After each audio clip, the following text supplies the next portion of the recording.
Hello and welcome to this edition of World at War. My name is Mohammed Saleh. On the 21st of November, Russia unleashed a missile so powerful in the Ukrainian city of Dnipro that the first reaction in Kiev was that it had been hit by an intercontinental ballistic missile.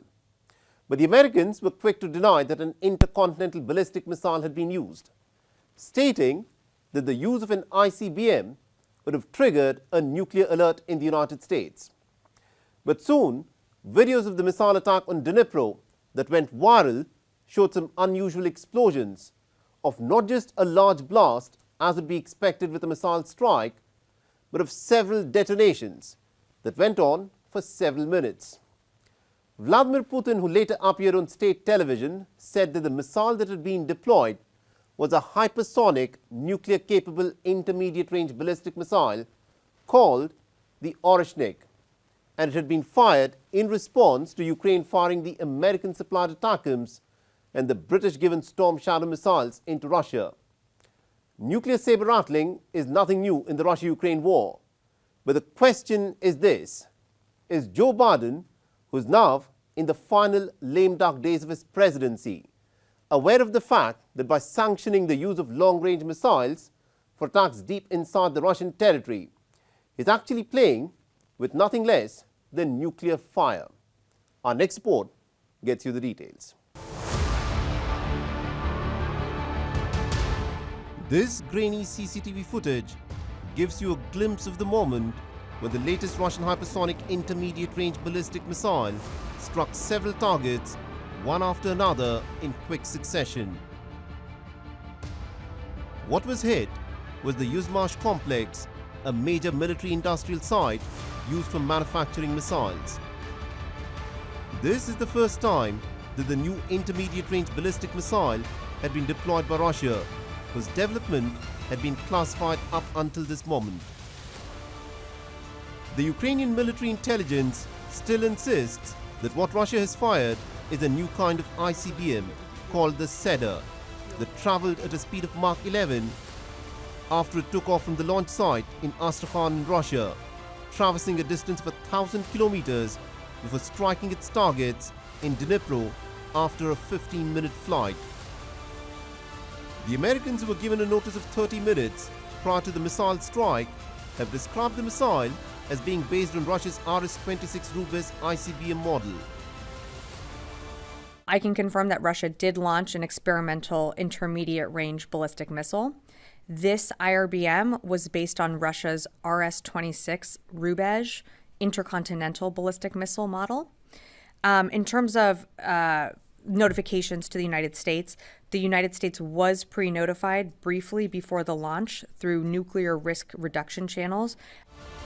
But the Russian state media claims that the missile was based on a completely new technology and not an upgrade on any of its earlier missiles. For the Ukrainians who've lived through this war for the last 2.5 years, this new escalation created immediate panic. Of course, every sane person is afraid. You're afraid for yourself, for your relatives. I'm as cautious as I used to be, but without hysterics. We live in such a time when anything could hit you anytime.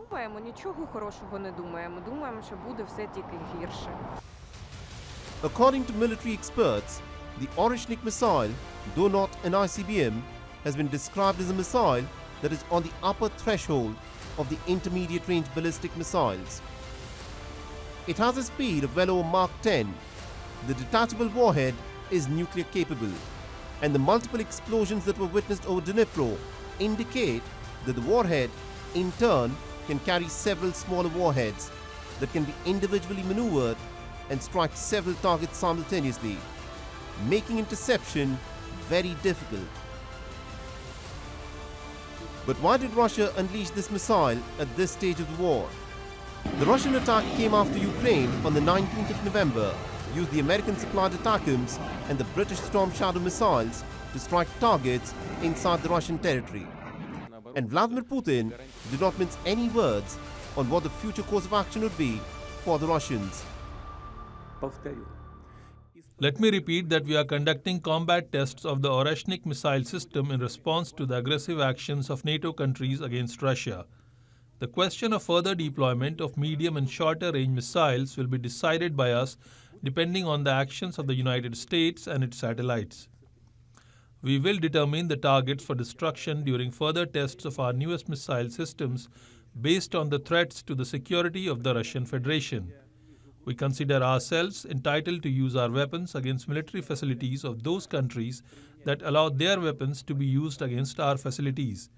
And in the event of an escalation of aggressive actions, we will respond just as decisively and symmetrically. I recommend that the ruling elites of those countries that are hatching plans to use their military contingents against Russia seriously think about this. We got to worry about it. Anyway. Joe Biden, whose mental acuity has been repeatedly called into question in the last couple of years, is counting out his time at the White House as a lame duck president. The Russia-Ukraine war and the terrible Israeli carnage in the Gaza Strip and Lebanon that Joe Biden has backed with his blank check support will be Biden's enduring legacy. But what is baffling for many military strategists is Joe Biden's drive to dial up the escalation on the battlefield, especially during his days as a lame duck president that appears to be pushing the world closer and closer to a nuclear Armageddon.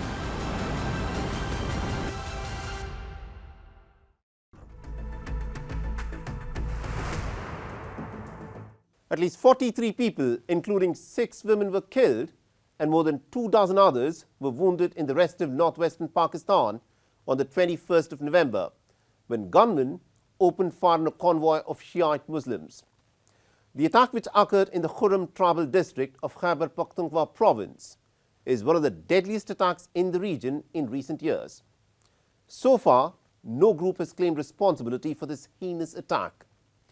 Just a couple of days later, after the attack on the Shiite passengers, sectarian clashes broke out in northwestern Pakistan, in which another 32 people were killed and 47 others were wounded. In recent months, more than 150 people have been killed in deadly sectarian clashes between the majority Sunni Muslims and the minority Shiite Muslims in Pakistan. Our next report gets you more details.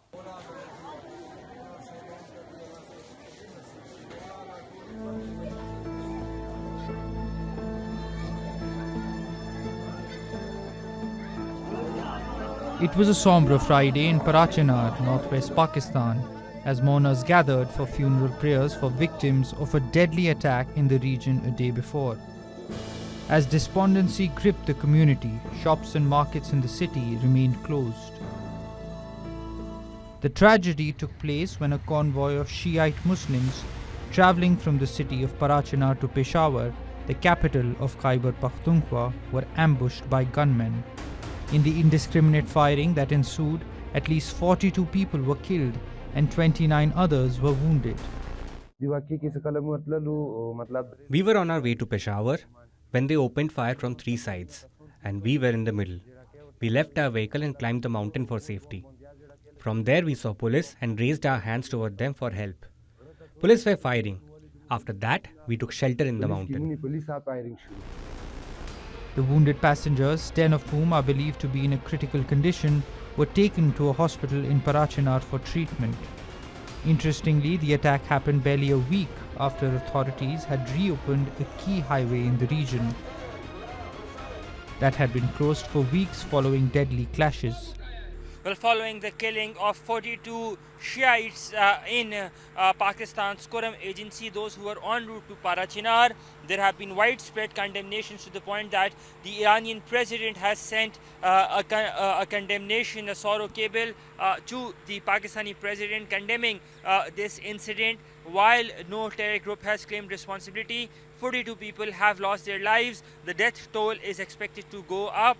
Those killed include women and children as well, which was by far the worst sectarian targeted attack in Pakistani history of late in the past 10 years that Pakistan or the region has seen. Pakistan Prime Minister Shehbaz Sharif, while condemning the attack, said that those behind the killing of innocent civilians will not be spared. Whereas Pakistan's Interior Minister Mohsin Naqvi acknowledged the challenges being faced by the restive province and assured assistance. So far, 38 people have been martyred in Kurram Agency. They definitely need help. They had requested for 15 platoons of frontier constabulary. So we are in contact and they are part of our country. They are our province and we will provide help and assistance.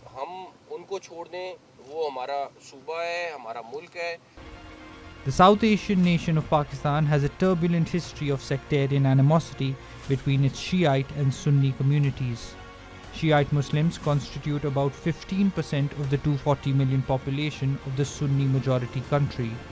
The need of the hour is for Islamabad to walk the talk and take some concrete measures to put an end to the targeted killings of its minorities.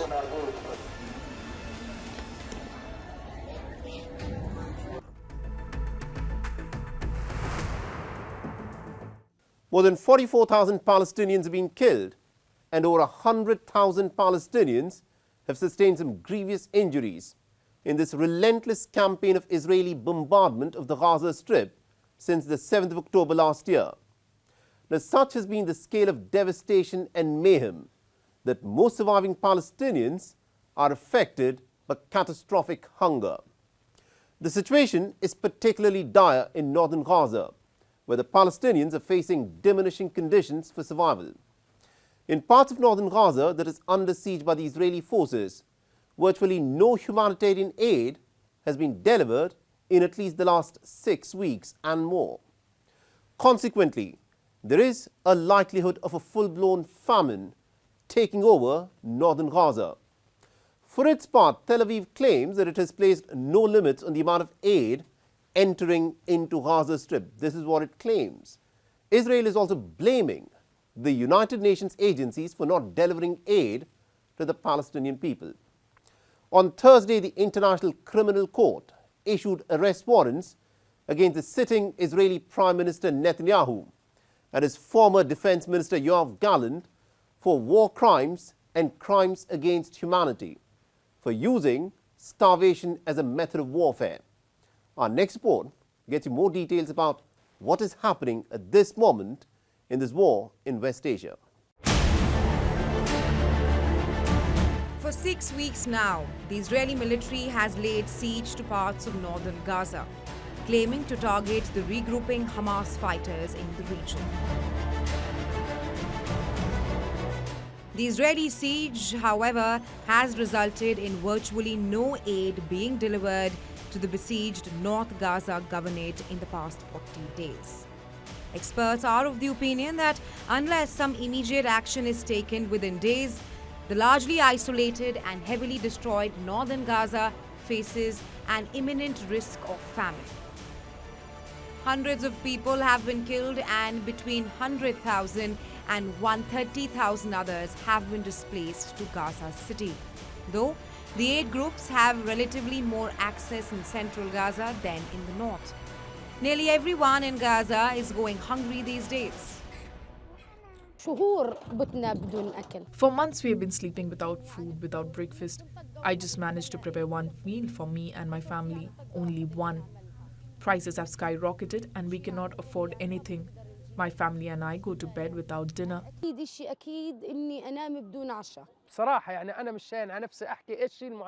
bakeries are completely closed these days because of the flour crisis and the closures. The price of a bag of flour has soared to 8 million shekels, approximately $220.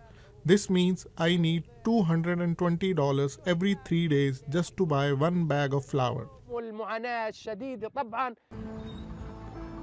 The United Nations has warned that all its attempts to support the estimated 65,000 to 75,000 people in Beit Hanun, Beit Lahiya and Jabalia this month had been denied or impeded, forcing bakeries and kitchens to shut down.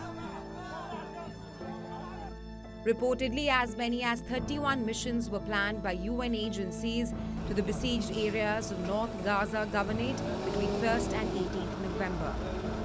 27 of these missions were rejected by Israeli officials and the other 4 were severely impeded.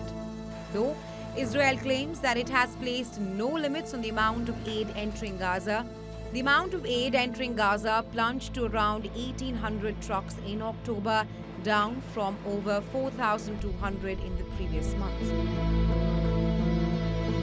Given the current rate of entry for the month of November, the figure would be around 2,400 trucks. To put this into perspective, before the Israel-Hamas war erupted on the 7th of October last year, around 500 trucks entered each day. The man at the center of it all, Israeli Prime Minister Benjamin Netanyahu, has remained defiant, even after an arrest warrant was issued against him on Thursday by the International Criminal Court over his conduct of the Gaza war. This is an anti-Semitic measure that has one goal: to deter me, to deter us from exercising our natural right to defend ourselves against our enemies who rise up against us to destroy us.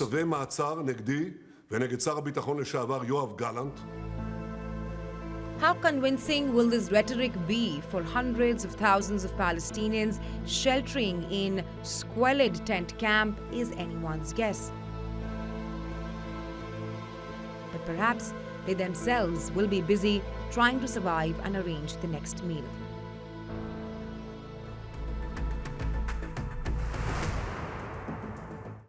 At least 28 suspected gang members were killed and hundreds of munitions seized by the Haitian police and civilian self-defense groups in the Haitian capital of Port-au-Prince on the 19th of November. The pre-dawn attack was reminiscent of the previous bloody vigilante reprisals against the country's gangs.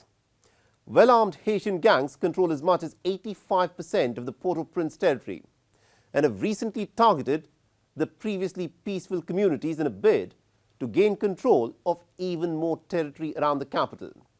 This despite a United Nations-backed Kenyan-led international force that's been deployed to help the outgunned Haitian police.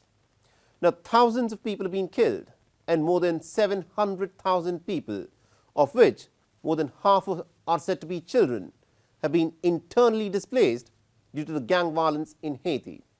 Our next report gets you the details.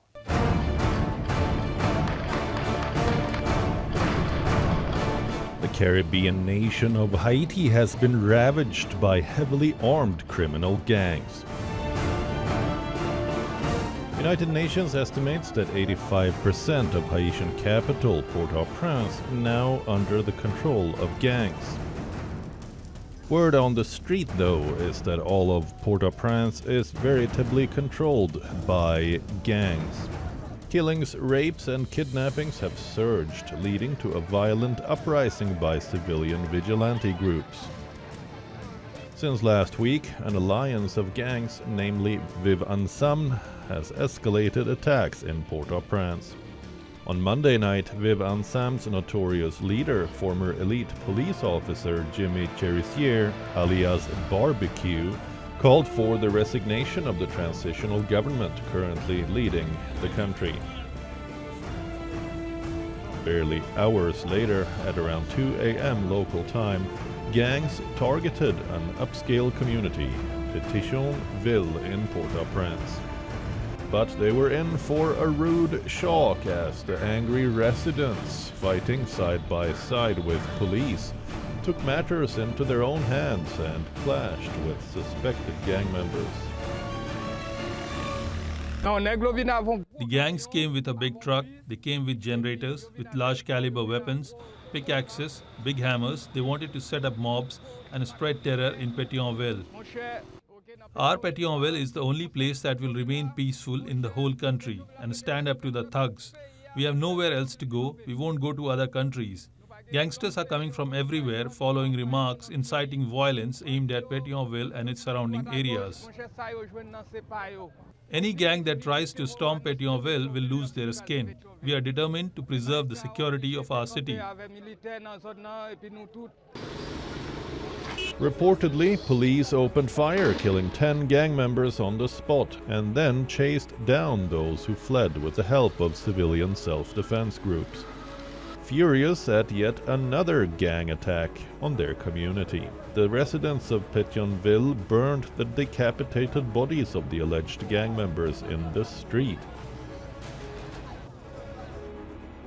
Between June and September this year, the UN has reported at least 149 cases of Bouakale, a vigilante justice movement. A day after, the United Nations appreciated the work being done by the underfunded National Police, which has shed thousands of members in recent years. Police is struggling to respond. We salute their courage, and also, of course, the MSS, the multinational support mission that is present in Haiti, that is backing up the police. However, these efforts are not sufficient, and again, we reiterate and the SG's call to continue support the multinational support mission to be able to respond really to the critical situation on the ground. Though the UN Security Council approved a multinational support mission last October, so far it has deployed just a fraction of the promised personnel. An impoverished nation of almost 11 million people, taken hostage by an estimated 7 major gang coalitions, is struggling to break free. The horrific vigilante violence witnessed recently in Haiti is merely an indicator of the anxiety, helplessness, and desperation of Haitians.